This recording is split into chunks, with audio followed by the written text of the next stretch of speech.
Buried for decades, the Leviathan Deepsea Chronometer is finally revealed inside the titanium capsule.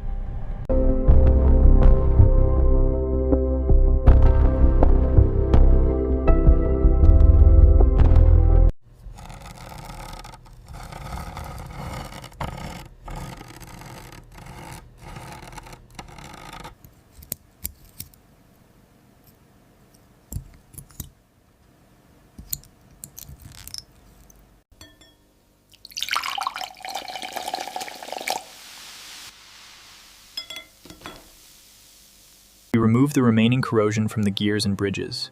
The brushed silver finish returns to the case and bracelet, while the matte black dial is cleaned gently.